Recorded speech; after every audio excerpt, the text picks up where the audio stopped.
Hello, hello. Oh, there we go. Hi. Hello, everyone. Oh, it always surprises me when people reply.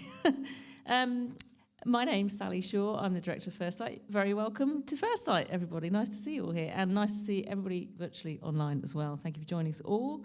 I have the nice job of saying hello, welcoming you to this evening's event, and doing a couple of practical bits. So, Firstsite is very, very happy to host these inaugural professional lectures. It's really, really great to be working in partnership with the University of Essex again, and to be hosting such amazing speakers in the building. It's brilliant. Thank you very much. The lectures really beautifully align with Firstsite.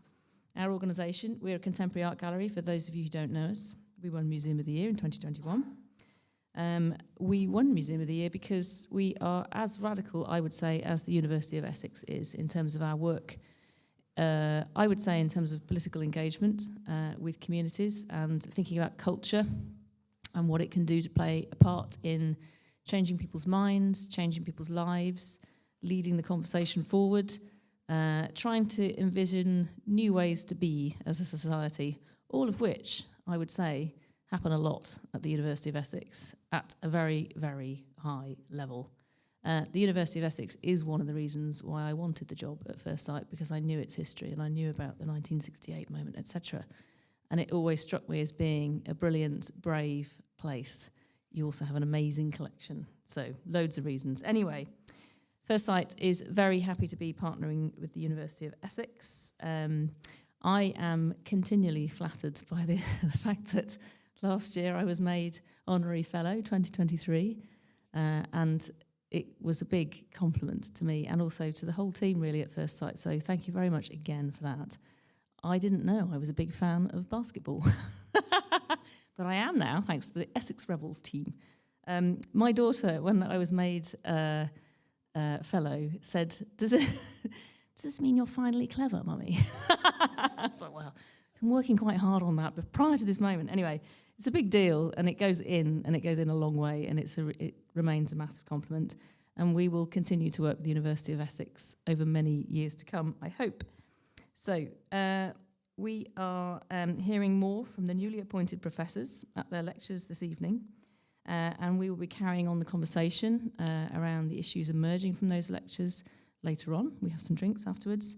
I would encourage you to go and see the two exhibitions that are on at the moment. We have David Locke in the building. David is a really wonderful, radical, very politically motivated artist. He's a painter. And we also have an exhibition of artworks by our Bursary Award winners, all of whom live and work in the East Anglian region. So whilst you're having a drink, have a wander around and a look. So to do the practical bits, we're not expecting any fire alarms. If there is one, feel free to vacate the building. Doors are obvious, they're here and here, and the muster point is at the front of the building, just by the wooden bench, so feel free to gather there. Please switch your phones off or onto silent so there's no interruptions and it doesn't interfere with signals and things like that. Thank you very much for joining us all. I'm going to hand over to Chris, who's going to introduce this evening's speakers. Thank you.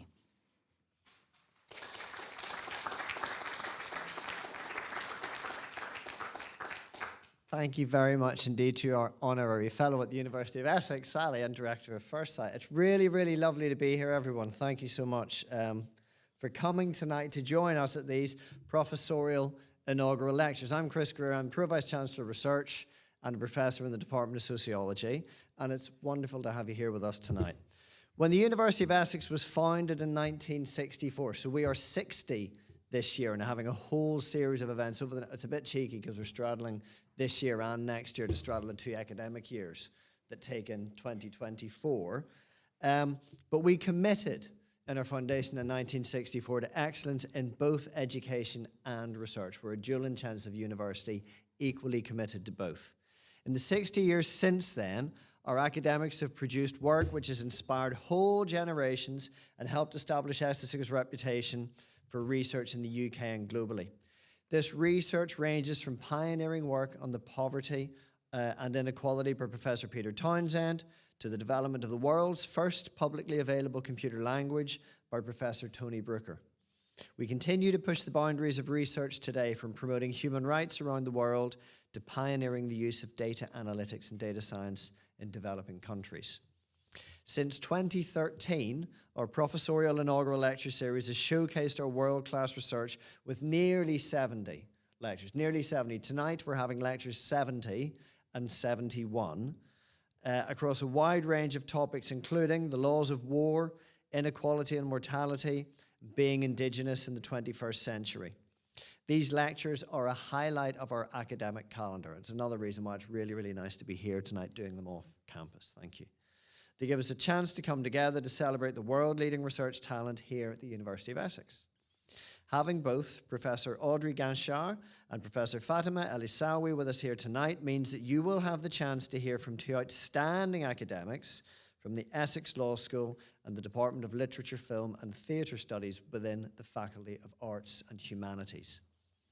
Essex has an outstanding international reputation for arts and humanities.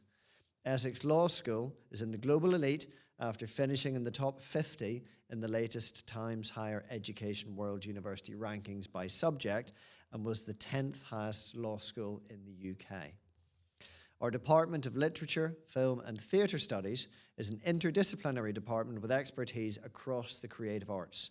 With a team of leading writers, filmmakers and journalists, 90.4%, 0.4% no less, of the department's research impact was recognised as world-leading or internationally excellent in the last Research Excellence Framework. And for those of you that aren't familiar with the Research Excellence Framework, that's really, really good.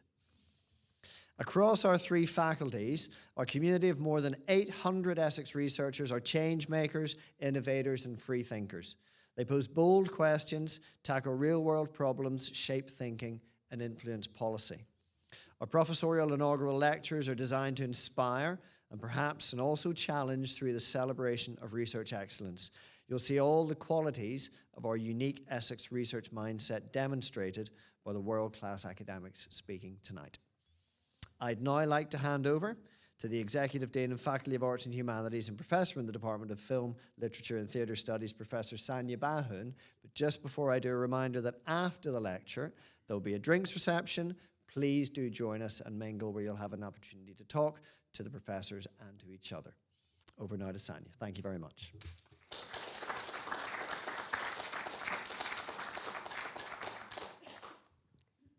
Small woman with a big task. Apologies, have to negotiate the mic. Hello, everyone, and welcome on my behalf to our Professorial Inaugural Lectures. As Chris kindly introduced me, I'm Professor Sanya Bahun, and I'm the Executive Dean of the Faculty of Arts and Humanities, and I have a pleasure of overseeing the wonderful, inspiring research that's done in the Faculty of Arts and Humanities, including the research of the two newly appointed professors today. We are delighted to be here at Firstsite, Sally. And you will know, and I want to share with everyone, that the university and Firstsite have collaborated for very many years on projects small and big. I was part of one of them. These extend from co-curating, speakers' talks, extension, outreach in local community, cultural outreach in local community, but also working with our Center for Migration Studies and Human Rights Center on events around the World Refugee Week most recently. So real range of collaborations that are happening.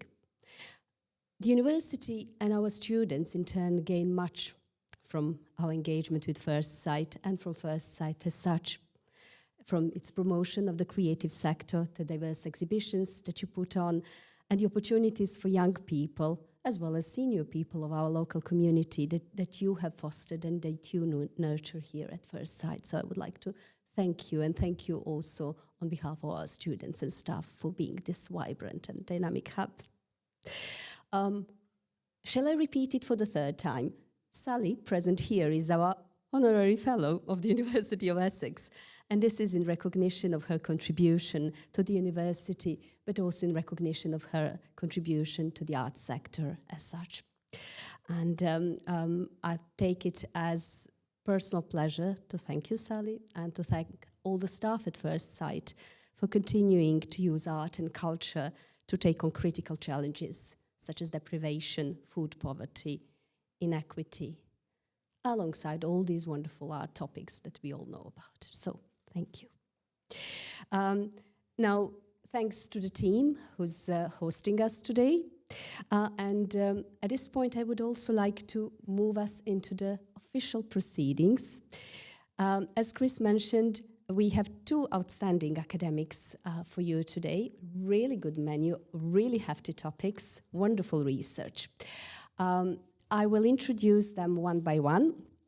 Chris has kindly introduced the Faculty of Arts and Humanities. I don't have anything to add except that we are wonderful, excellent, challenging. But I would like to tell you a little bit about our speakers, and first, Professor Fatima El Issawi. Professor Fatima El Issawi is a professor of journalism in the Department of Literature, Film and Theatre Studies. The Department of Literature, Film and Theatre Studies is this interdisciplinary hub that hosts 5 different subject areas, of which journalism is one.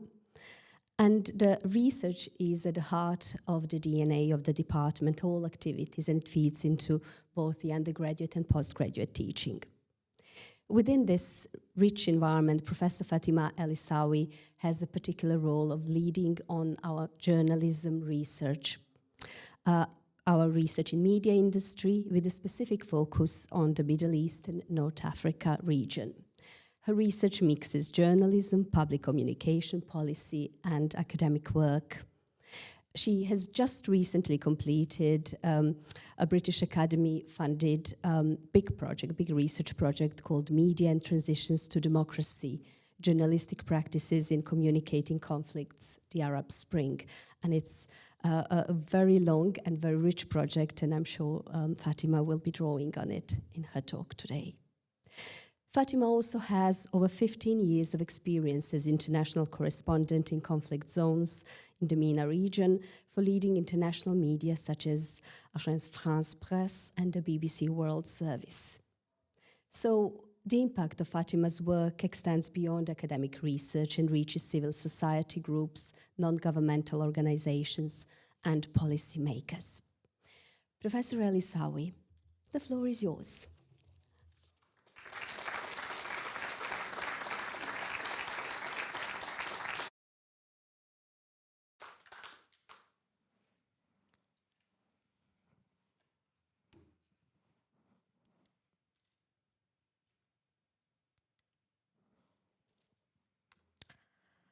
Dear colleagues, I think you are hearing me, it's okay? Yeah. It saddens me that I'm celebrating today my professorship while 97 journalists and media workers have been killed in Gaza and South Lebanon to that day, targeted for doing their jobs, for being journalists. Among them is my colleague and fellow Lebanese Reuters photojournalist. You can see his photo here, Issam Abdallah, killed by an Israeli attack in South Lebanon while wearing, as you can see clearly, his press helmet. I believe they are all survived by the courage and the commitment of their colleagues who continue today to inform us on the horror of the unfolding onslaught, the unfolding plausible genocide, a risky mission Western media failed to uphold.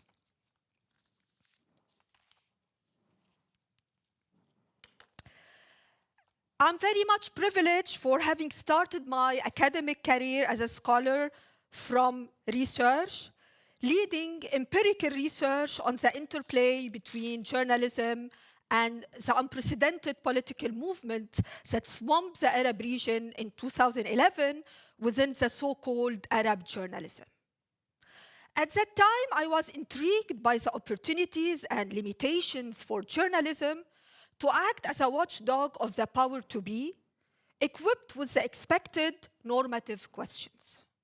With my background of a journalist who worked for mostly for international Western media for more than 15 years, professional journalism can only equate to the standards of watchdog journalism, no doubt. In this journey that became a learning curve for me, experiences of journalists as told by themselves were a cry against normative journalism and for claiming identity and subjectivity. From the presenter who waved a gun in the studio claiming she will defend her colleagues when Tripoli was about to fall in the hand of rebels, to the presenter activist who incited Libyans to cry while herself crying, recalling the atrocities of the Gaddafi regime, and to the Egyptian talk show host who told me how conflicted she was in reconciling her identities of a citizen and a journalist, and she opted finally to serve what she calls her cause. Journalists I interviewed could not perceive their role as mere neutral witness of these extraordinary events.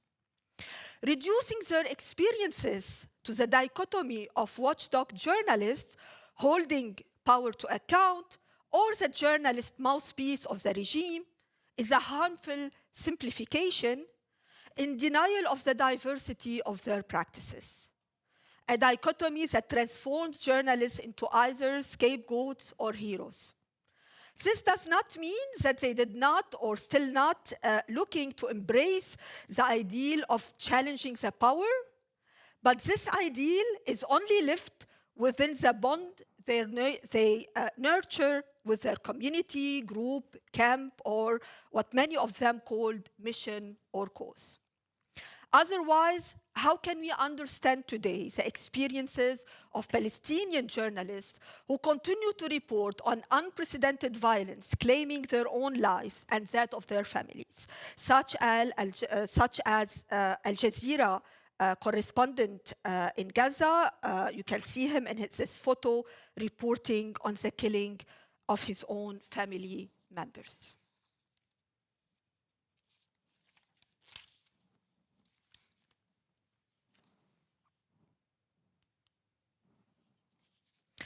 Listening to journalist experiences has led me to consider conceptual tools from outside journalism studies, mainly from sociology and anthropology, to unpack the meaning of their practices that I couldn't find easy explained only and solely by structural limitations.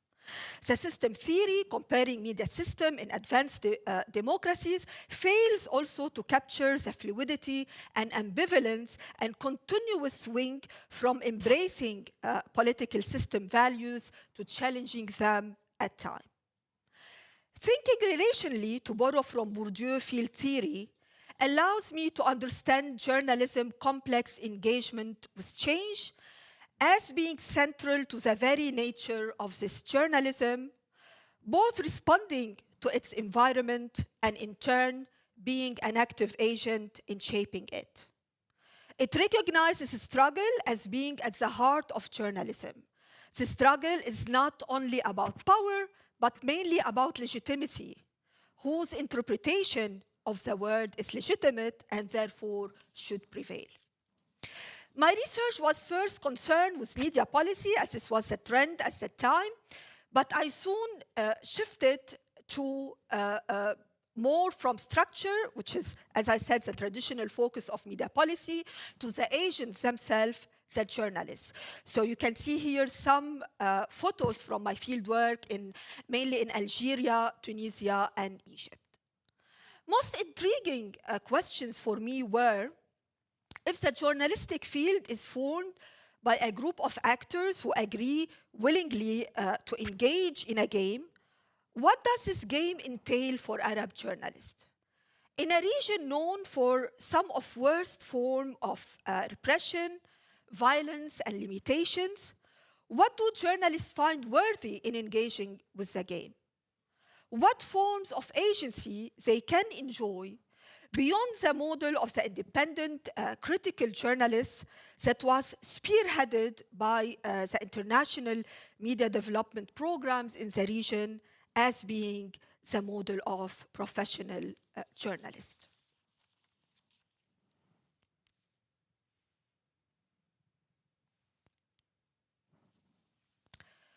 Here I will make two major arguments to answer these questions. First, journalists' experiences, as narrated by themselves, demonstrate that practicing journalism is an act of belonging before anything else. It is essentially defined by the dynamics of building a meaningful sense of identity for them, by asserting their belonging to a club that could be the media organization, culture of production, or a political or ideological camp. It is not here a question of a mere attachment or a form of media mirroring politics. It's rather a complex process that takes place in a dynamic but precarious relation. To these clubs, journalists bring their individual positionality, such as ideological leaning, gender, ethnicity, race, family and socioeconomic background, and so on. In these clubs, journalists learn how to master techniques and tactics of integration and adaptability, to win negotiation, recognition, but also to tame and survive the unpredictable nature of their fields. Their membership to these clubs is seen and practiced as a form of safety net against the many hazards of their practices. However, this trajectory is not for granted or smooth. It's often traumatic and filled with contingency and risks. Here, the terms of belonging I'm talking about are not defined as traditionally based on the borders between those who belong to the culture of mainstream media and the outsiders, those who deserve to be called journalists and those who are considered as outsiders to this culture. Rather, this journalistic belonging is fluid, changeable, and layered.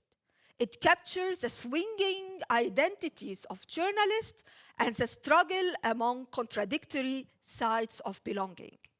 It also and mainly recognizes affect as a major explainers of their practices. For me, I see these journalists as tribes of survivalists who strive to weather the shocks of multiple crises that keep shaping and reshaping their fields, to preserve their jobs, their relevance as agents and also as citizens, and in some contexts, their lives.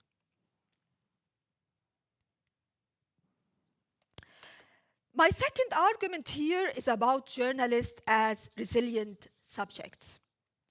And like most of research in journalism studies around the topic of resilience as practice in the everyday by my journalists is not a mere response to constraints and risks. It's a defining element of their professional identity within the afforded spaces of resistance, negotiation, and adaptation. Their resilience cannot be reduced to the model of the journalist challenging the power, despite this is what media development assistant internationally wants to implement. Their practices tell us how creative they are in negotiating their relationship with the power as a means of survival while dealing with multiple risks, economic, like precarity, physical, oppression, imprisonment, torture, murder, and so on, to which their counterparts in the global north are less exposed. Their resilience is practiced as a form of indirect and quiet resistance, to borrow from the anthropologist James Scott in his influential work, The Weapons of the Weak. It is an example also of what the feminist geographer Cindy Katz calls here reworking. Even under conditions of extreme vulnerability, the small acts of getting by will inevitably produce viable words for journalists and also their publics, without necessarily directly challenging the power.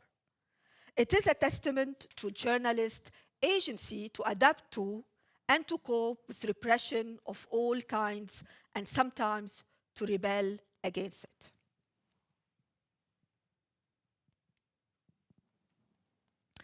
During this decade of fieldwork, I could observe how skillful were these journalists in creating viable words or spaces expanding opportunities beyond the dominant narratives.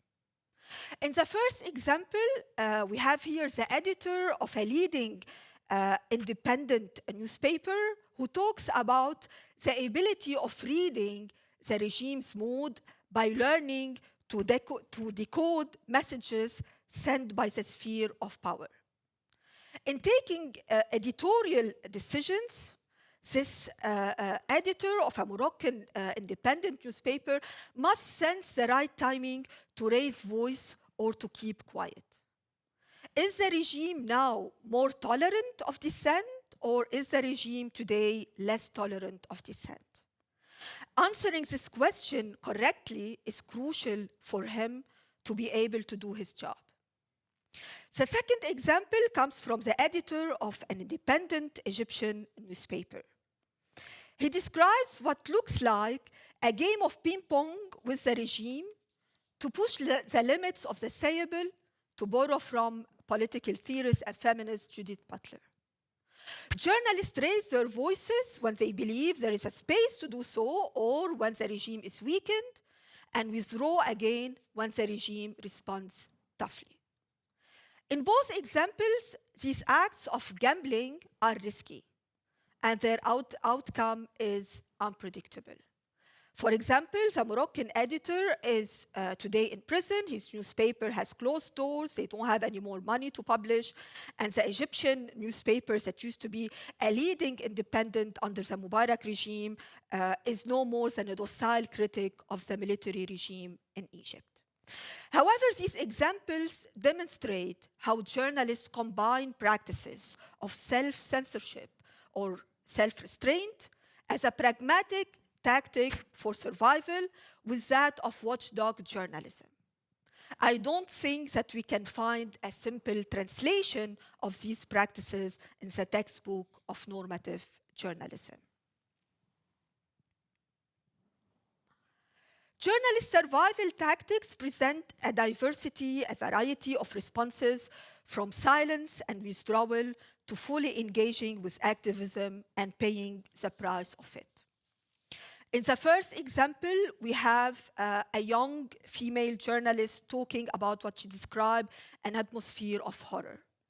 Faced with extreme pressure when the Egyptian regime decided to silence all forms of dissent or even attempts of dissent in media, this young female journalist chose finally silence and withdrawal, but she did not choose to comply with the new rules. Later, she turned into a trainer for journalists and left the country to live in Europe. At the opposite side, we have this young Algerian journalist who told himself, despite feeling very bitter about finding himself in prison, he told himself that he is in his natural place because practicing journalism in Algeria entails necessarily activism. It is Algeria, as he says, not Switzerland. For these journalists, as most of their peers I interviewed, the boundaries between journalism and activism are blurred. They are unclear. The exchanges between alternative practices and the culture of mainstream media are multi-directional, galvanized by the disruptive power of the new media, bringing both opportunities and messiness, which is a topic that would require much more time to reflect on deeply beyond the limitation of this short talk. I'd like to thank all those who supported my research and believed in its value.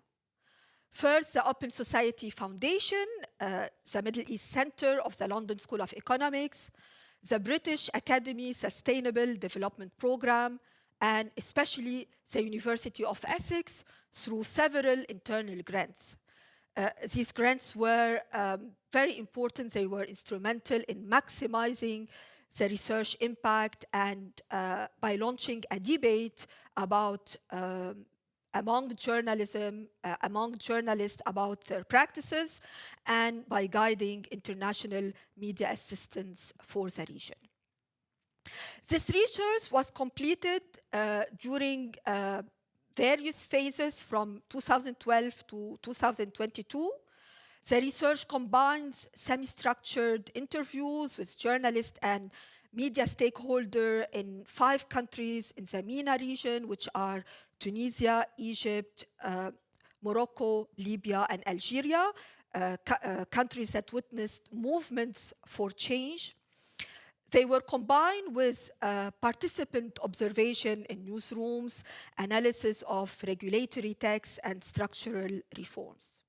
More than 20 research trips were completed, and at least 10 newsrooms were visited, especially in the public broadcasters.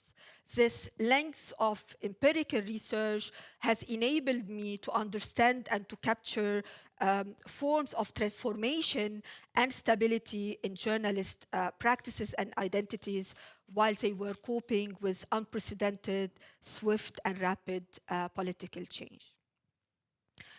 Like journalists I interviewed, I am at the pursuit of meaning. I hope that my research has facilitated an appreciation of journalism from within by developing a context-specific knowledge of journalism in non-Western environments beyond reductive normative labels, and by so doing, it offers a strong contribution to decolonizing journalism studies. Above all, I hope my research has given voice to these journalists, both by telling their story and by allowing them to be heard. In the last decade, I have accompanied journalist trajectory reporting on troubled movements for democracy that failed in most cases in bringing a meaningful change in the region. I have a deep sense of their disappointment, lived by many as a personal defeat. I share some of this defeat as this research somehow became part of my own identity as a scholar and former journalist. As much as this trajectory is painted in the colors of loss, it remains a journey of transformation and hope. To borrow from the words of Egyptian activist Ala Abdel Fattah, from his prison cell, endured as a prize for his fight for democracy, we have not yet been defeated. Thank you.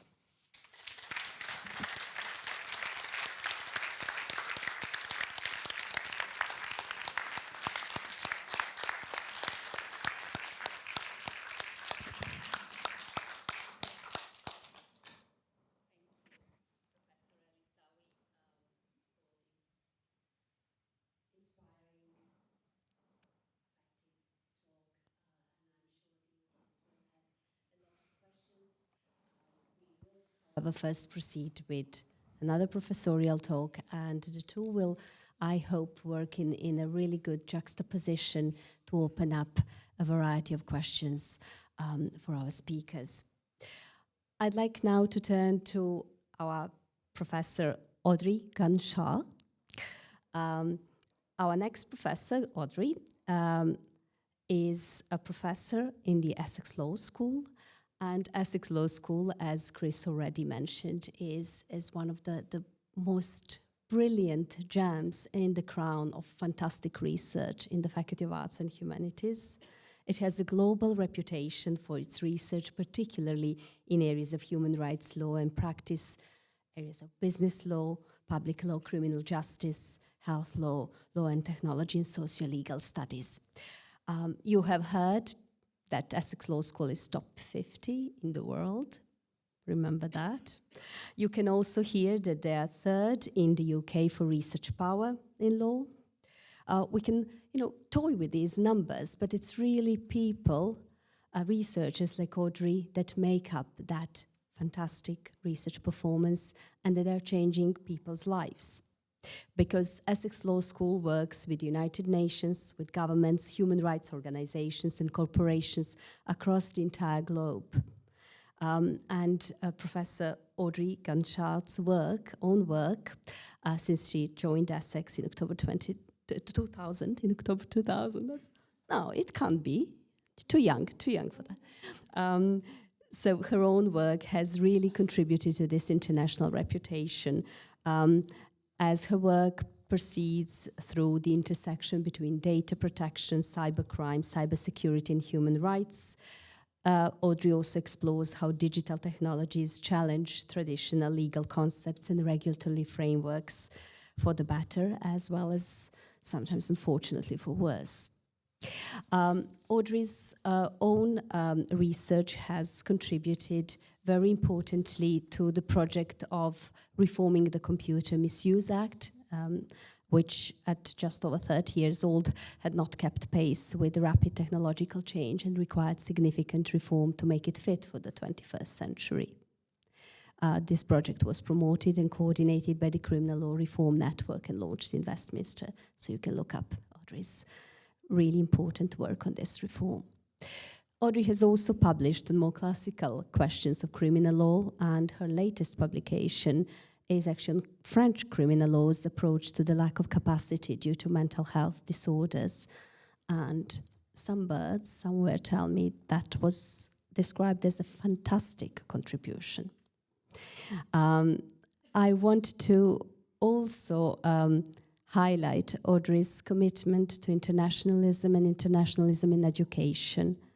Within Essex Law School, Professor Guinchard created the school's successful law double degree.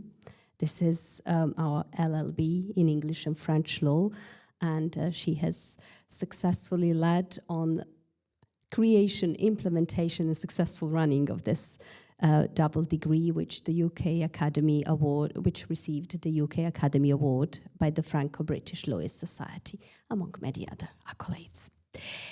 So, without further ado, Professor Guinchard, the floor is yours.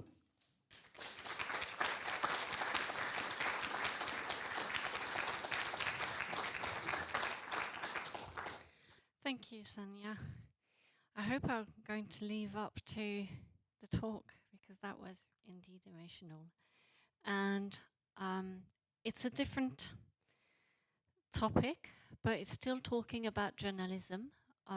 When I proposed the topic, it wasn't scheduled. Please keep the emotion that you've just been through, because even though it's law that I'm going to talk a little bit about, it's about humans behind it, and I think we need to remember that. So the title is a bit catchy because I put, sorry, I'll go back. Is Assange extradition the canary in the coal mine? And I'm not going, I know I'm going to disappoint people, I'm not going to directly answer it. And there's many reasons. One of them is that the case is ongoing. So it's always a bit, standard practice normally is you don't comment on the case. But it's more than a catchy title. What I really want is to look at the case as a much bigger problem. Assange is the creator of WikiLeaks, and WikiLeaks collaborated with traditional media, the ones that, Fatima was talking about.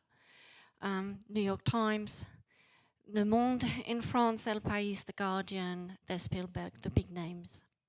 Okay, contributed massively to the news and won awards for that job and that work. Just to refresh your memory, war-related stuff, you all know about Guantanamo Bay, the Iraq war with the human rights violations, that helicopter thing, filming, Afghan war, the nuclear development in Iran. All that was linked with WikiLeaks and the work with traditional media. Also other types of works, not about war, but politically sensitive. Kenya with extrajudicial killings, the waste dumping in Africa. Probably less relevant for tonight's anthology, but also other things later on with Palin's private email account, Hillary's Clinton private email account, the University of East Anglia emails on climate change. All that was linked with WikiLeaks working with traditional media. Won the award on this, and not any type of award, Index of Censorship, Amnesty International, Human Rights. So there are a number of things, and then I put this one there, 2011, simply because in summer 2011, WikiLeaks decided to go solo and not to work anymore with traditional media, and not the way, at least, it has done so. So where do I want to go with all this? Well, I'd like you to remember that in the word WikiLeaks, you have the word wiki, that's the platform, the technology, and you've got the word leaks. And leaks existed before you had WikiLeaks, and they continue without WikiLeaks.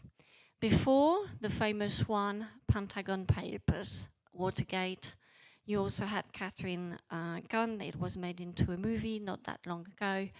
After WikiLeaks and without them, it was Snowden, the Luxembourg leaks, the Panama Pegasus scandal, and so on.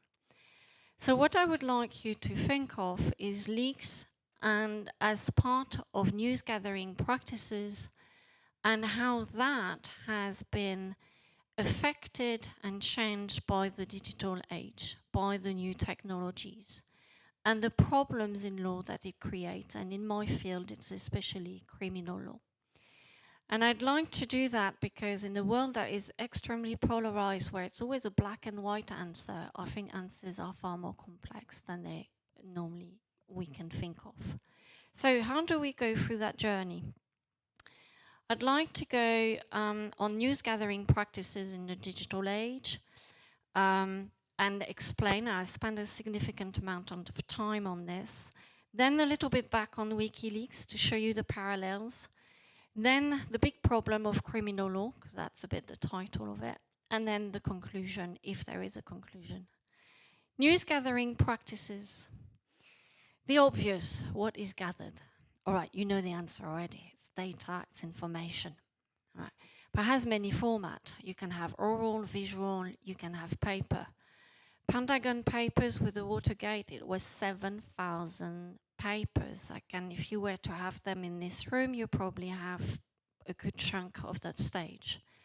Today, you won't have it most of the time in paper. You're going to have it in data, in digital format.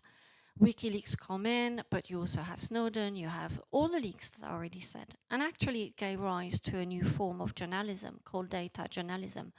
There are effectively computer scientists who have the ability and the knowledge and the expertise to verify the data, check the data, analyze the data, and put them in nice little charts that you and I can understand, because honestly, I wouldn't be able to do their job.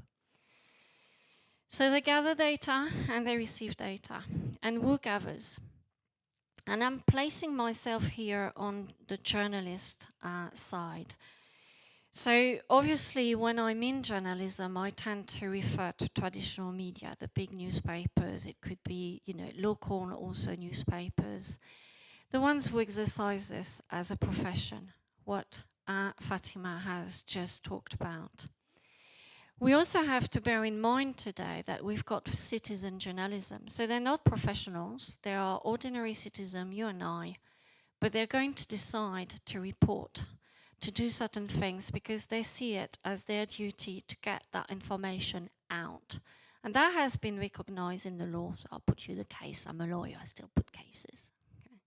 It's a functional approach. But today I'm going to focus first on traditional media. Journalism, the ones official. What are their functions? You already heard the watchdog function, and indeed it is also what I would like to concentrate today.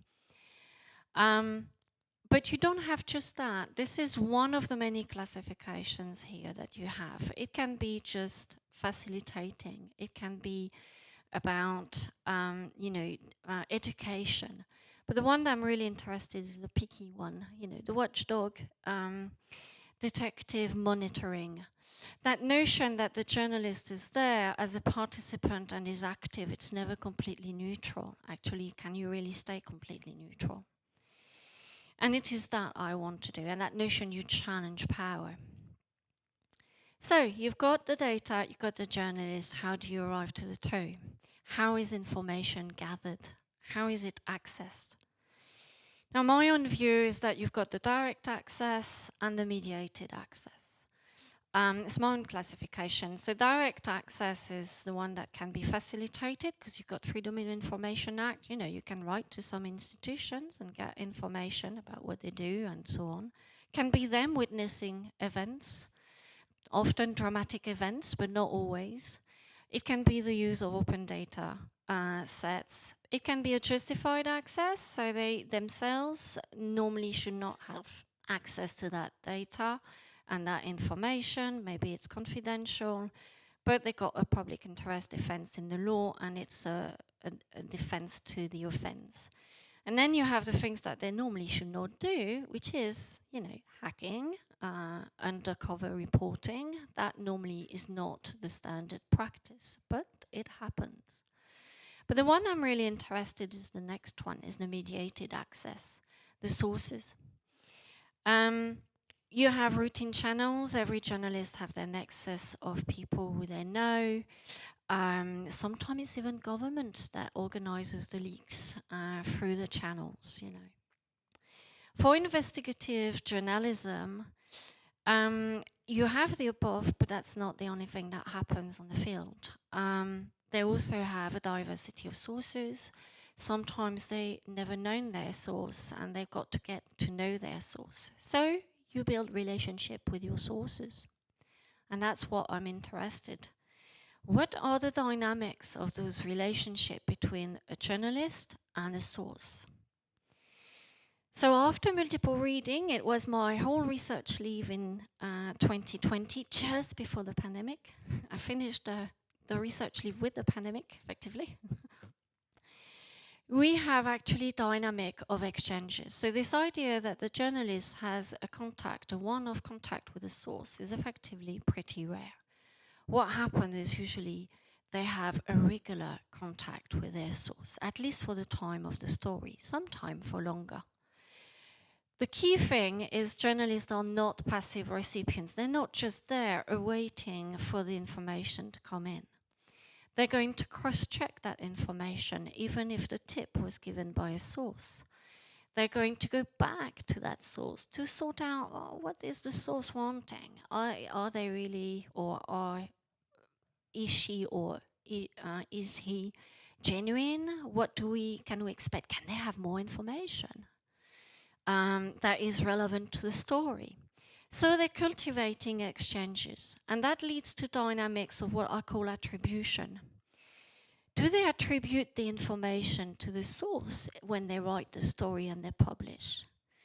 The standard, the ethical standard is, yes, they have to name their source, but sometimes it's not going to be possible. Sometimes it's far too dangerous to name the source. So they're going to grant anonymity.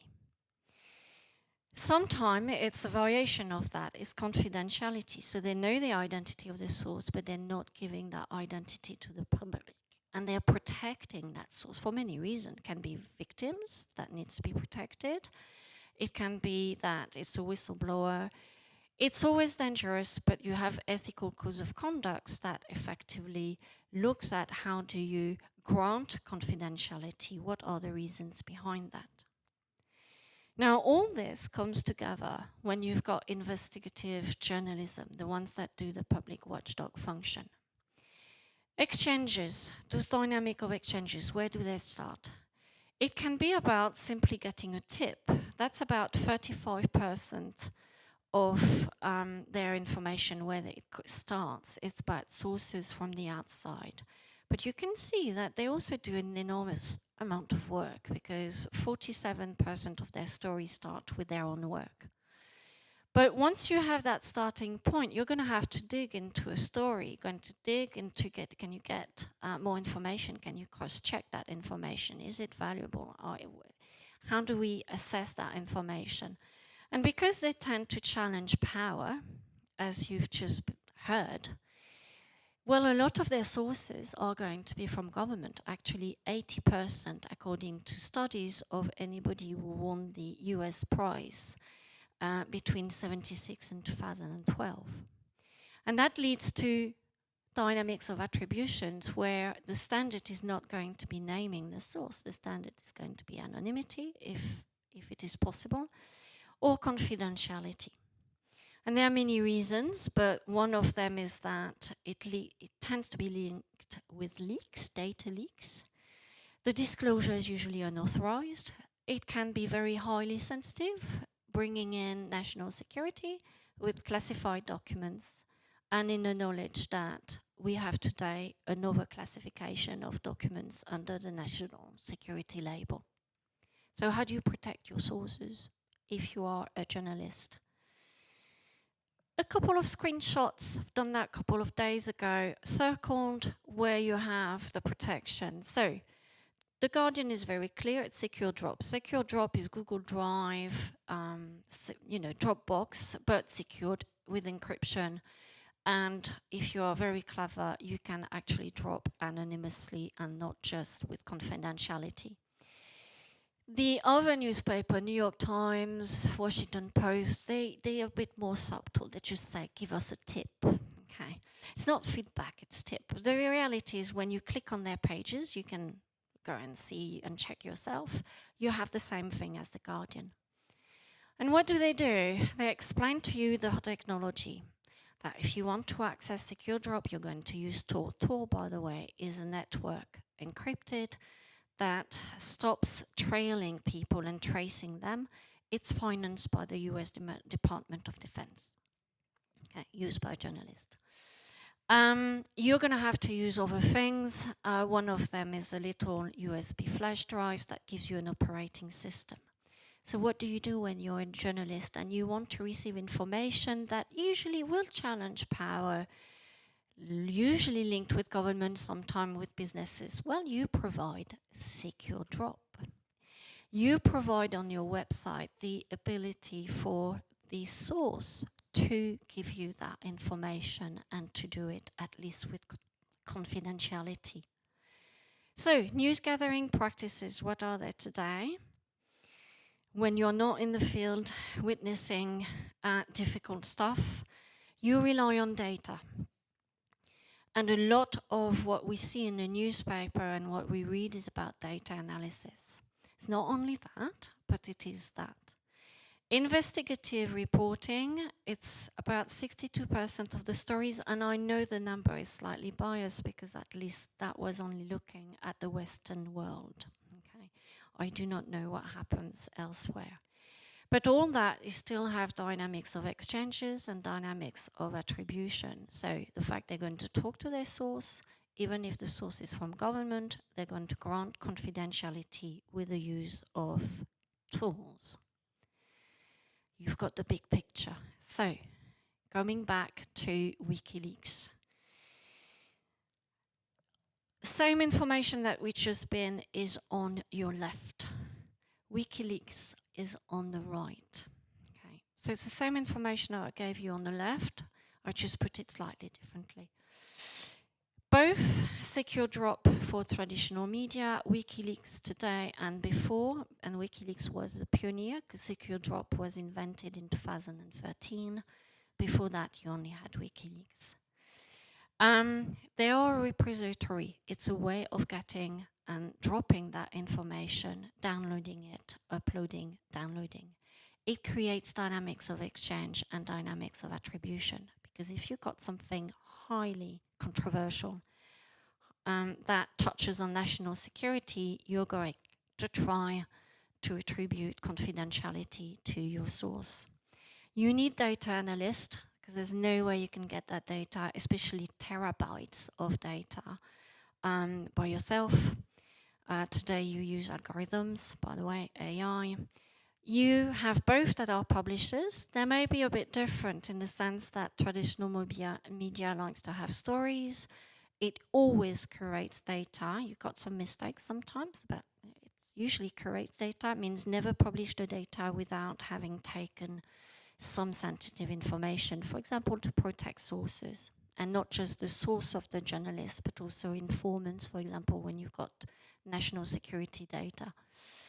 WikiLeaks has always been a bit ambiguous when it was working with traditional media, was following the practice. After that, has been a bit in between.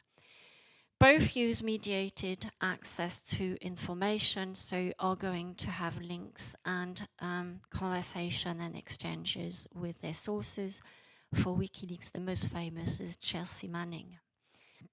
And by the way, it's interesting because we don't always know the sources of WikiLeaks. So where is the criminal law coming in? It comes in when you have data leaks, with sources.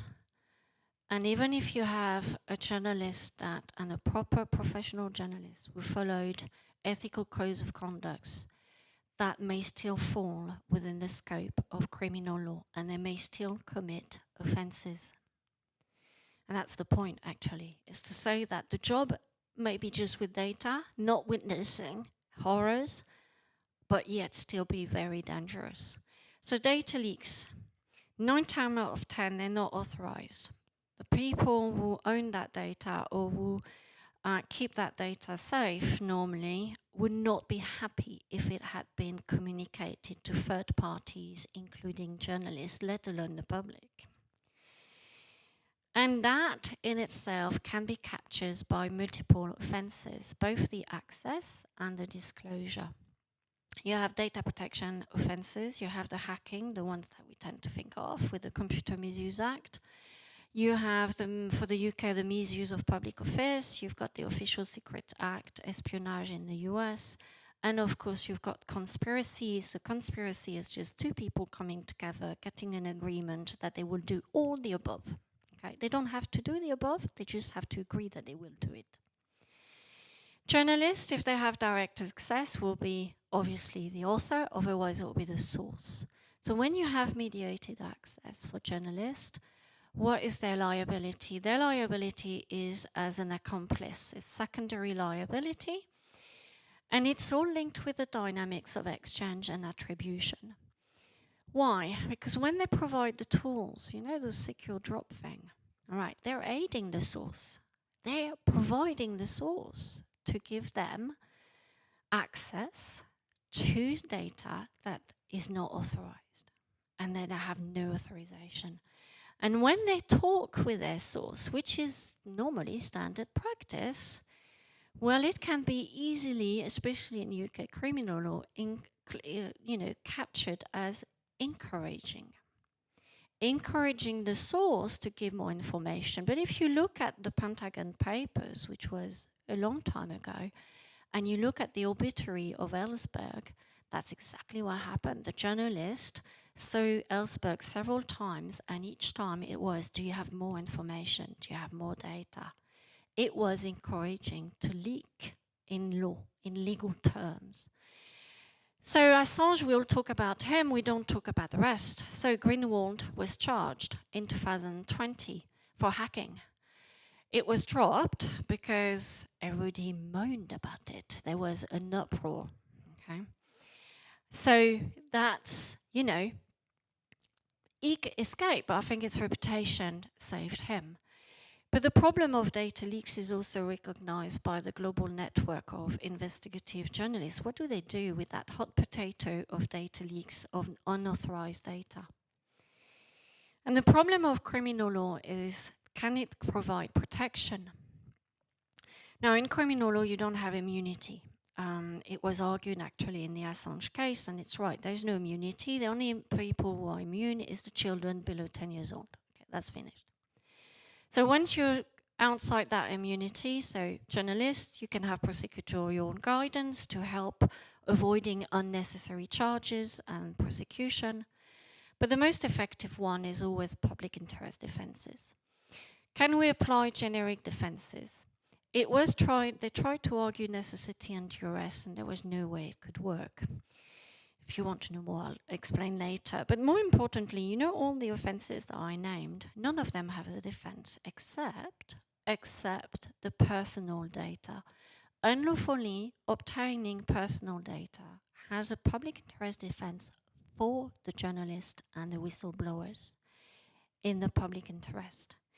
If you don't have that, you have to rely on Article 10 for the UK, so freedom of expression. In the US, it will be the First Amendment. And that is really, really tricky. It's a question effectively of proportionality. It's about the chilling effect. Can you demonstrate the chilling effect? How do you demonstrate that thing? It depends on the situation. It's a difficult argument to make, especially if you deal with classified documents, because the starting point with classified documents is to say that you should not have communicated them in the first place. So where do we go from there?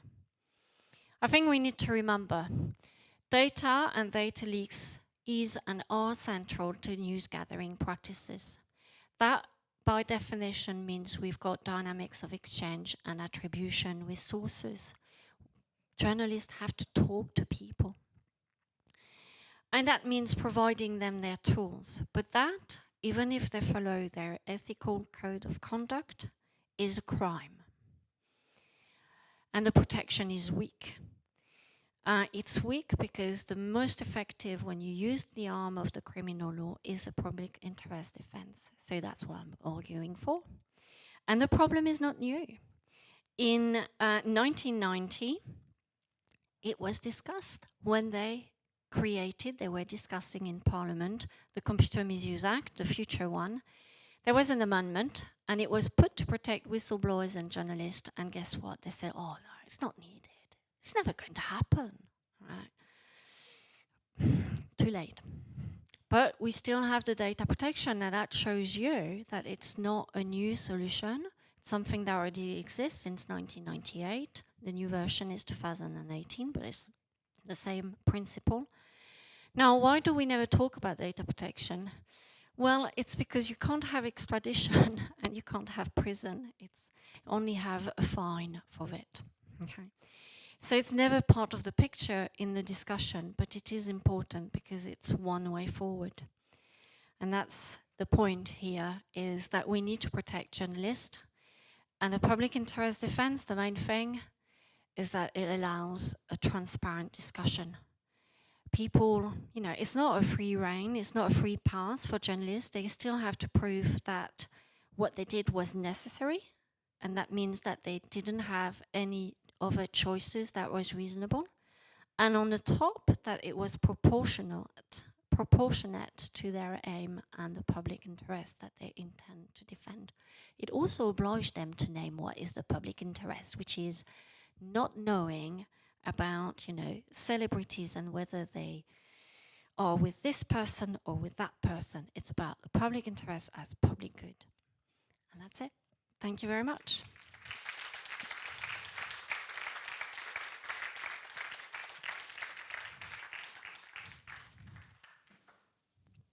Yes.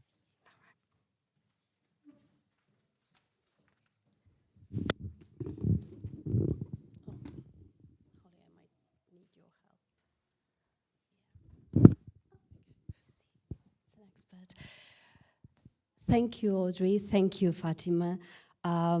Thank you for your enlightening, thought-provoking, and wonderfully compatible talks.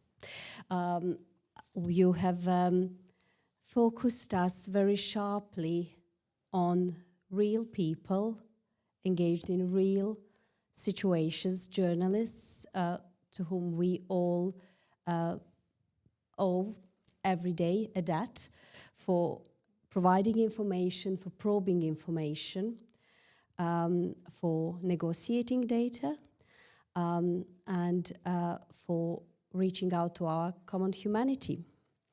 So I would like to thank you, and on this note, open the floor for your questions. Please bring them on for Audrey and Fatima. Yes. Hello. Yes, thank you to both of you for fantastically inspiring lectures. My name is Martin Bright, and I've in fact just joined Essex University as a lecturer. And I'm still a working journalist, and in fact Audrey mentioned one of my stories, thank you very much, the Catherine Gunn official secret story. And I just wanted to ask you both really, because although they were very inspiring, those lectures, they're also quite depressing. Yeah. Yeah. I'd just be interested to know where you think we are going. In particular, Audrey, increasingly when I give advice to whistleblowers or sources, I tell them to remain anonymous, and in many cases, increasingly I think we should advise whistleblowers not to blow the whistle because the landscape is so difficult. So my first question is, would you give the same advice? And secondly, for Fatima, where do you see the hope? I would give the same advice, I'm afraid. And I think, like you, I think the situation has degraded. And sometimes it reminds me of the word of Churchill that says that, and Churchill was, had also his own difficulties, and in today's world we would not see him the same way.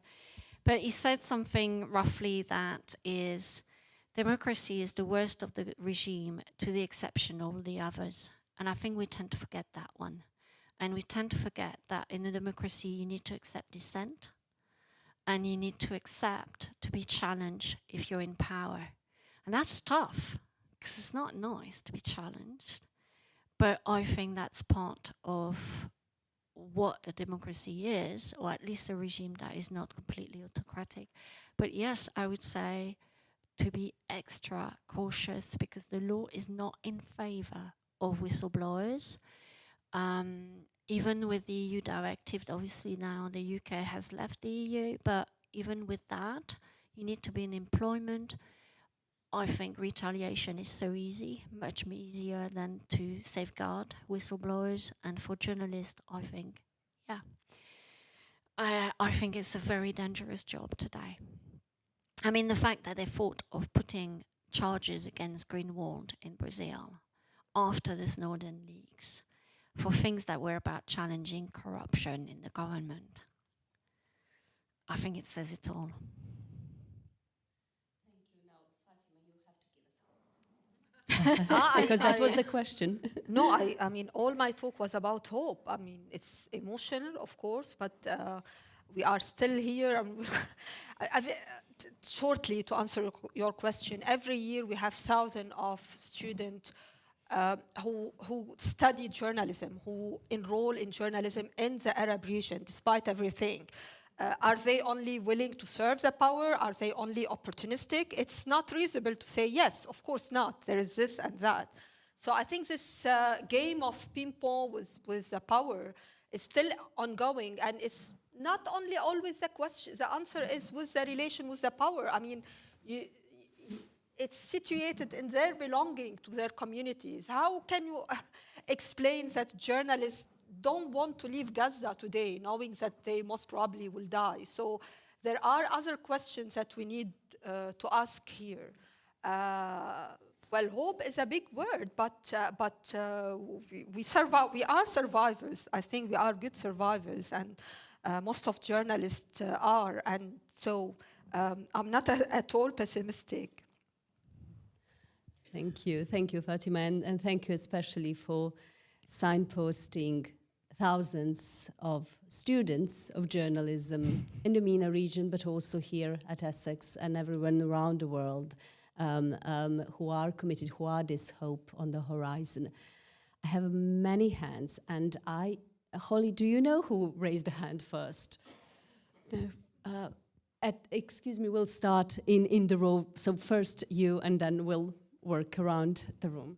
Okay, thanks. My name's Robbie. I'm a local from Colchester. I just came along because I was intrigued by the whole Assange headline and wanted to put something to not just you two, but the whole of Essex University Arts, Humanities and Legal departments about freedom of speech and speaking truth to power. And I wonder if I want to ask you really, what's your take nowadays, looking back on what happened with Professor Jo Phoenix? So she's a professor of criminology. She was invited to talk about prisons at Essex University, and she got cancelled because she's one of these awkward people who doesn't believe that male rapists should be in women's jail cells. And I'm just really puzzled by, having a discourse here about freedom of speech, Julian Assange, and then looking and talking and hearing about, how Essex University is so brave and has been doing such wonderful things, and then remembering this horrible thing with Professor Jo Phoenix, and then you had the Aqua Rheindorf barrister's report saying, Essex has fallen into the trap of believing the law as Stonewall says it is rather than the law as it actually is. So, question for the legal expert here, why is Essex doing that? And then they kind of apologised, the Vice-Chancellor apologised, but then the transgender activist people put up a fuss about that, and then he apologised for apologising. And I just want to know, where do you think, why has the university and society as a whole got so crazy about not letting people say men aren't women? May I respond? I can respond also. There's no issue. Would you like to respond? Or, Yeah, I wasn't present, so I'm not going to comment it directly. I would just say that it's a delicate balance, freedom of expression, and I think the good thing at the end is not necessarily the cancellation, it's the fact that there had been a discussion about it, and that was possible. And that is as important as any decision that has been taken by Essex, whether it would have been to cancel or not to cancel. I think having that discussion, having that ability to talk about it is really, really important. We don't always get it all right. But I think that's my personal opinion. I'm not representing in that sense, the high instances of Essex. And do you want to add anything, Fatima? No.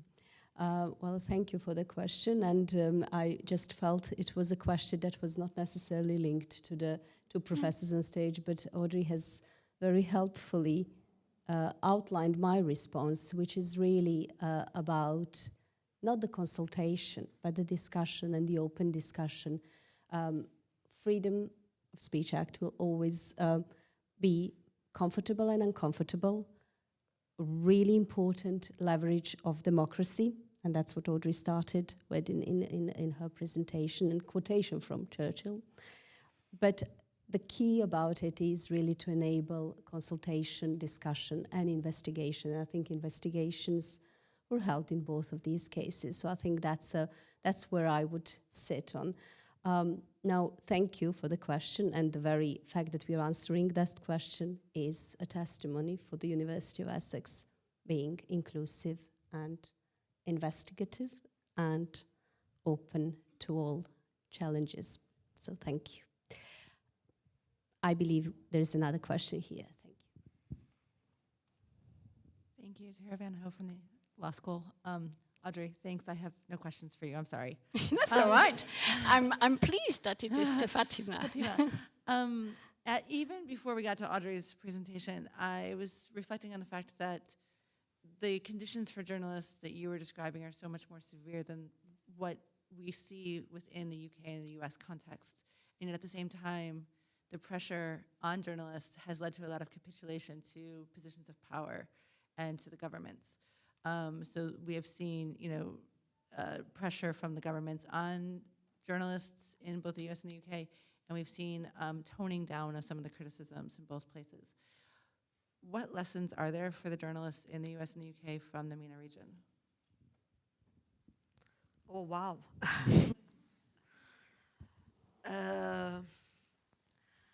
When we talk about lack of diversity in media, and I was recently following how Western media, and when we say Western media, it's a generalization because every media is different, so we cannot, but in general, I'm sorry about this, how they see the story happening now in the Middle East as in a very narrow kind of lenses. And maybe the answer is also about diversity, not diversity of including people coming from diverse background, but diverse view and appreciation of what a journalist. A journalist is not only one fixed model that has to follow the same everywhere, but we have different forms of, and to be open-minded about it. How they are covering the story in Gaza, the story of protests in universities. You can, write articles about how they should do things differently. I'm not sure whether my colleague in journalism agree with me about this, but yeah, I think the answer is about more diversity, not only in recruiting people who come from different background, and most of the case, unfortunately, there are plenty of research, they mostly come from upper, middle class, or, diversity is something different, and it has to enshrine also to include diversity of questions about what is journalism and how journalists practice journalism in different places in the world that doesn't necessarily fit with the textbook of normative journalism. And I'm sorry to say it's not their journalism is not always better than our journalism. If you see students going to New York Times and telling them every time the media lies, there is people dying in, an area dying in Gaza, then you can see what kind of question is, I bring us to journalists today in the West. I'm not saying that journalism in MENA is exceptional or we are much better. I mean, this was only a kind of very limited data from my research. The problems are enormous and the relationship with the power is very complicated. But just I'm answering your question. Thank you, Idris. Yes? I don't know whether you agree with me on this point or... I do. Idris, I'm the Director of Journalism, and my question was, well, first a comment. I mean, I think, a lot of us are motivated by the same things when we teach journalism. I see it as a kind of a seeding of hope that we are expecting that the people that we are training today, that they are going to create whatever is absent today, that all the things. The question I had was about, I feel that journalism or perceptions of it are also subject to the laws of supply and demand. The places where the rights are absent are where these freedoms are valued more. And that includes not just journalism, different types of freedoms, like people in Syria dying for the right to vote, whereas here, if you have the vote, many sitting at home, or in the US, the turnouts being really low in elections. And I feel in some ways that same thing happens with journalism, that because journalism matters there, that people are afraid of it, the regimes are afraid of it. Could that be the reason, that there are people who are also willing to die for that more? And whereas you have the freedoms where you often hear being used for sensationalism or other kinds of things. Not to say that that doesn't exist over there as well.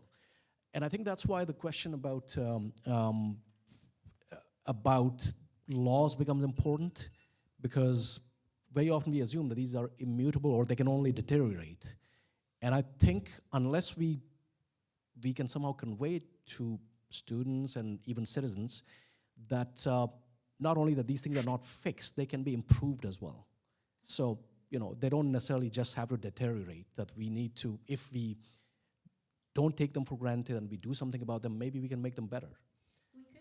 I mean, I nearly jumped in after Fatima, but yeah, I mean, I worked on reforming the Computer Misuse Act. So the starting point has nothing to do with journalism. It's linked with cybersecurity. The fact that a lot of people don't understand that software is written, it has vulnerabilities, so weaknesses, if you like. And to find them, you effectively need to hack, and it's an offense. You need unauthorized access, because you need to find where is the unauthorized access. So that's the offense on its own. And so the original of the work was that public interest defense for security research. But it actually moved. When I finished that work, I realized about the journalism. And therefore, with the criminal law network, we did that report where we put public interest defense. Now, we have not been successful yet to lobby the government. I think they've been very busy with Brexit, and then they've been busy with other things. And then, I think we all know that it's the end of an era. So I don't think we'll ever get anything under the current government. It's going to have to wait until the next one is on. But that will be, that is something that we're working on, trying to lobby to get this off the ground. It's also completely counterintuitive to say that you've got the right to hack. In the newspaper or I'm sorry, but you can imagine the headlines from some newspapers. There is the right to hack, and how it's going to be distorted and used against good reasons. So, but yeah, there is always hope. I think we do it differently, lawyers, but we try to do reform. It's not always successful. Sometimes it's, there's also the international level to look at, and at least the debate now is at international level, and that is a change and a positive one.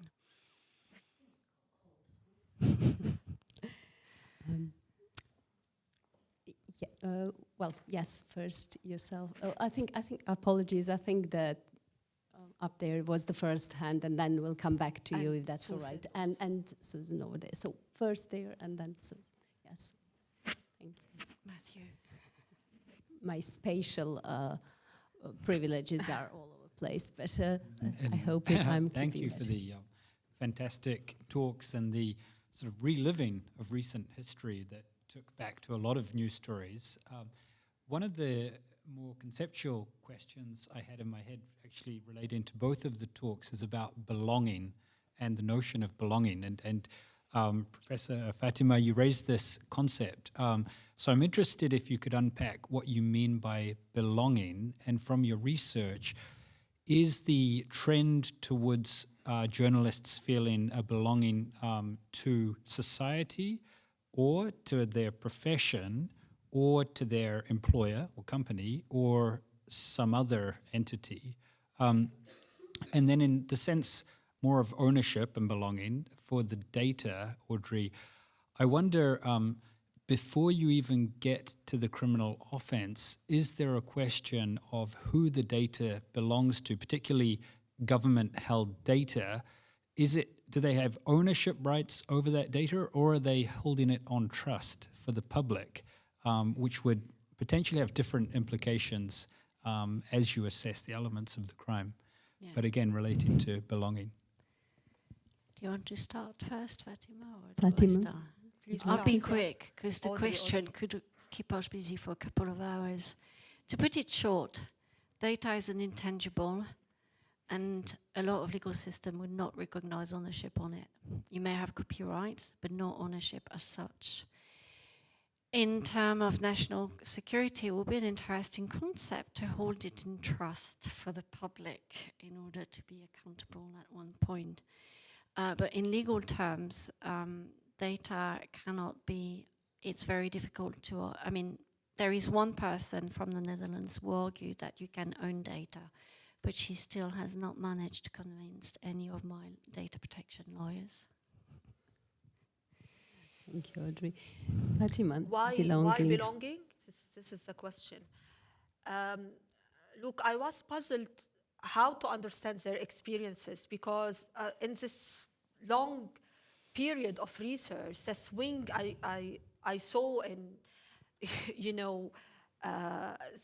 their belonging or loyalties, it was something really difficult to understand by the theory, by the tools that comes from communication, media, and journalism studies. Is it only political parallelism, that media is reflection of politics? It's much more than this. And in thinking about my own experience as a journalist, like my first job was at a Lebanese newspaper called An-Nahar, which is very elitist. And I was one of few Muslim journalists, because this is a very leading elitist Christian centrist newspaper. And after the civil wars, they started recruiting young journalists, and I was among them.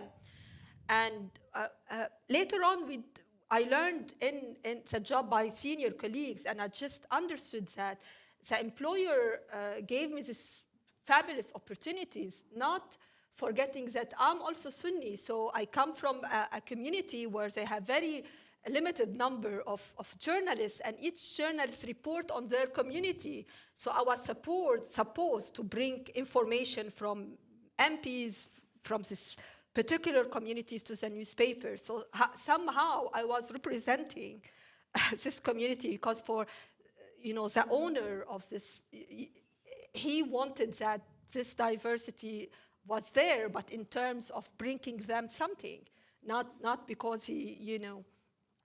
So I was thinking about how we bring our own positionality to the field and how we start building this belonging that is not only attachment, it's something like more existentialist, because part of it is our identity as citizens.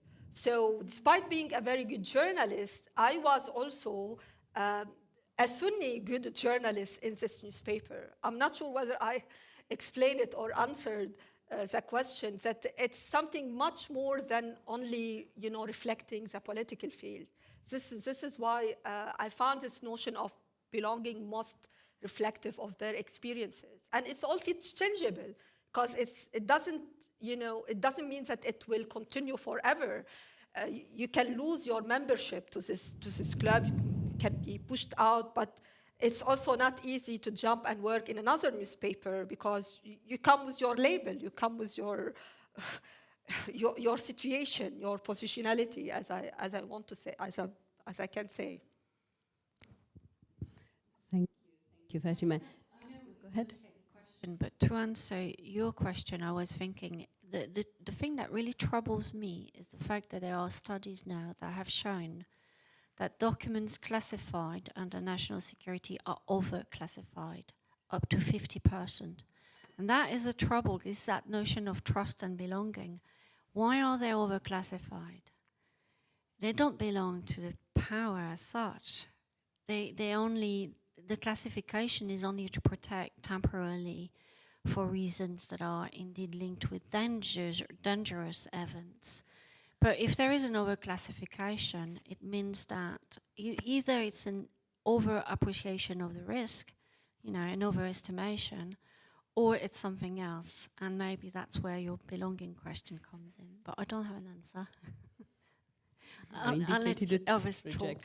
I think we will continue belonging topic over conversation. So we have one question here and then another question here. And I think Holly will give me probably a sign that Susan over there, that we will need to draw to close. But we will first take two questions. Susan. Thank you, Audrey and Fatima. I hope you can hear me. Fatima, I wanted to go back to a quote from an early slide that you showed. You mentioned an Algerian journalist who was indignant about being imprisoned and quite angry about being imprisoned, but then said, actually, this is where I belong. This is where I need to be to write, presumably to write the journalism that I need to write. As you know, I work on historical literature, and I'm writing a book at the moment about principled journalism that begins in the 1790s. And in this country, to criticize the monarchy in the 1790s in newspapers or magazines meant risking a charge of imagining the king's death. Imagining the king's death was punishable as treason by execution. And a number of people, a number of journalists were imprisoned in the 1790s, and their spirit was either broken or they died in prison. Towards the end of that decade, principled journalism was considerably suppressed, and yet it came back. So this was a time of war as well, the French Revolutionary Wars and then the Napoleonic Wars. But principled journalism continued, it didn't go away.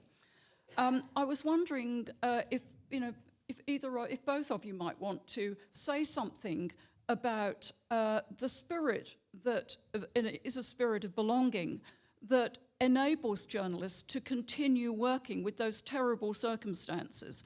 And if we think recently about journalists who've died in prison, we might think about Alexei Navalny in Russia, somebody who was a very high-profile figure. The world was watching what was happening, and yet still he died. But I don't think that the journalism he represented will go away. So I'll leave that with you for your comments. Thank you.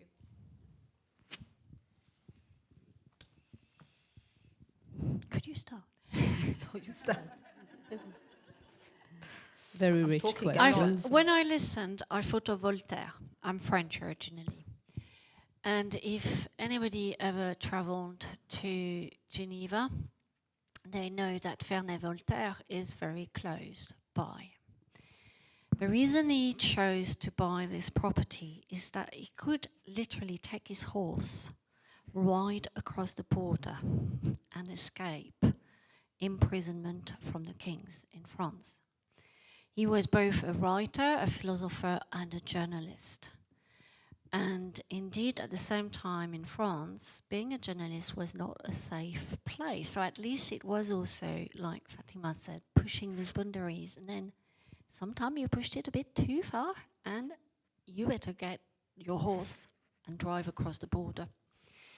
I think today it hasn't changed. It has changed in some countries, but we still have that notion of pushing the boundaries. I hope that will continue, but I think that human beings have an inherent sense of justice, and that guides them, and that cannot die on its own. You can die with one person, but not among all the human beings. Thank you, Audrey. Fatima. Thank you, Susan.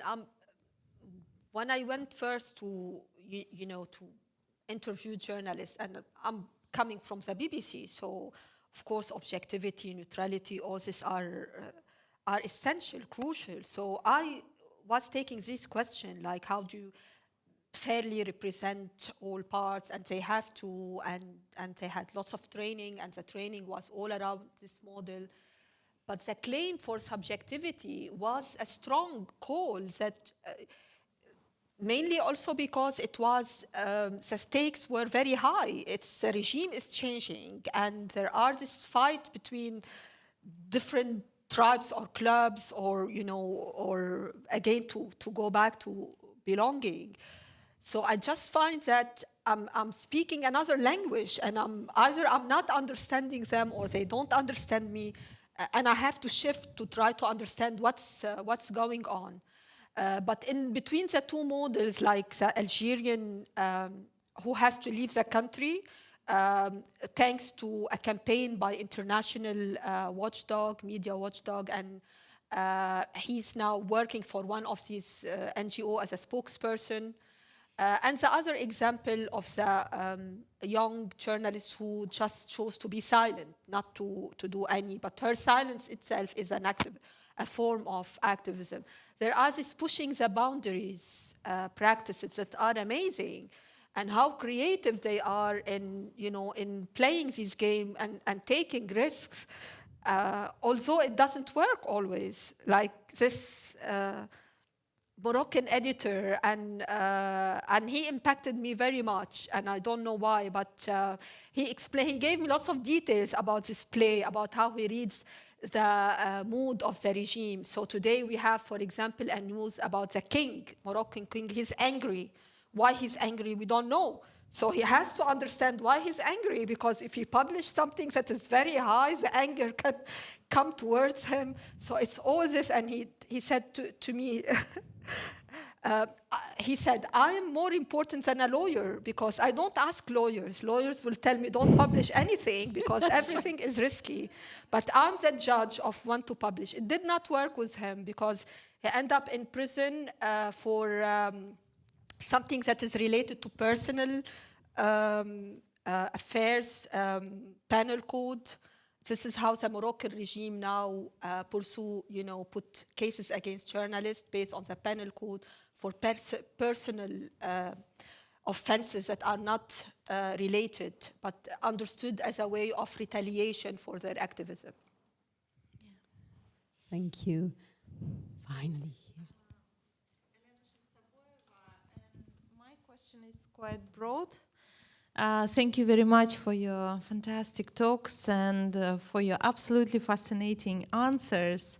And I think my question relates to the previous question and to what you just said, Fatima, so about law and the role of, maybe not lawyers, but law. You presented two different contexts, but still, from a legal perspective, the results, they don't look very optimistic. where do you see the role of law in regulating journalism? Is it getting better or more efficient? And what is the balance between law and ethics? How do you see it now and maybe in the nearest future? Sorry, it's a very broad question. It is a broad question, gosh. We could nearly give it to the students, could we? The answer, truthfully, is I don't know. I can't read the future. I think there are always hopes and routes for hope. I think people are also aware that there is a form of closing in, at least in some countries in Europe and in the US. Where it's going to go, I really don't know. I think, you know, you can have as many texts as you want, and you can have the rule of law as in many texts as you want. That's not going to tell you how humans are going to interpret that text. As lawyers, we are interpreters, are we? And you always have two sides of an argument. Which one will win, I really don't know. I hope it will be the good side, at least on my view. But I don't know. I really don't know. Fatima, the role of law. I would say the same, because after this wave of attempt, reform, change, they changed constitution, so we have very beautiful texts were never implemented. So freedom of expression, for example, is recognized in all Arab countries, but I don't know where it is implemented. Practically nowhere, because it's very dangerous. So, and in some places, like, for example, the situation in Egypt, you don't need even to know what's in the laws, because arrest, torture, and everything else is happening by the police and security forces who are acting in impunity. So they don't even, have to, you don't need to see what is allowed or not in, Unfortunately, this is the situation. I was hoping for more hopeful closure. Not well, we are all humans, and it is what we do in everyday life that makes the difference. And I think when we have a position of power, we've got to be very careful, because it's easy to slip on the wrong side. It's very easy. It's human, but it's easy. So we need to recognize. I didn't put it on my talk, but I did present this several times. And one of my slides was Assange in 2010 and Assange today. It's only 15 years difference, and this man has aged by about 50 years, physically. And I think we need to remember that whatever we think about him and what he's done with WikiLeaks and the nuances of the case, and you can read the case, it's all open, it's all in there. We have to remember we have humans in the background. In the center also. At the forefront. Thank you. Thank you, Audrey, and thank you, Fatima. Thank you. Thank you for bringing human touch to research. People often ask whether universities are those ivory towers where some abstract things are happening. It is the things that matter to all of us, that are happening every day in our research and in our conversations. So I would like to invite everyone who's contributed to conversation to thank our two professors with a round of applause. Thank you to you for being present.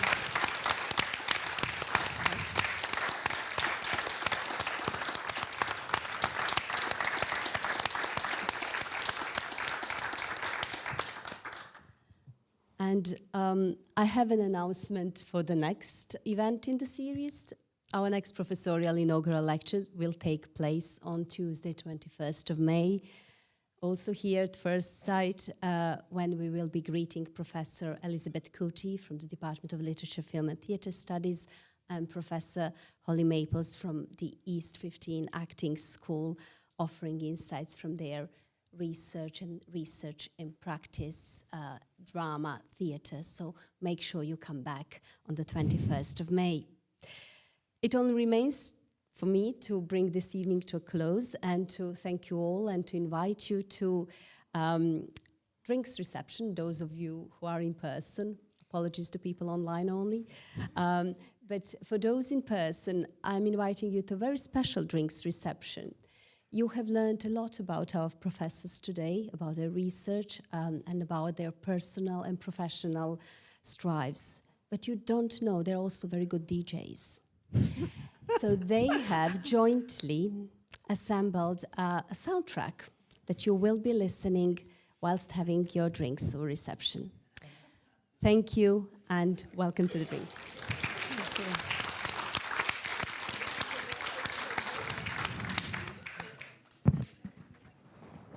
Thank you. Thank you.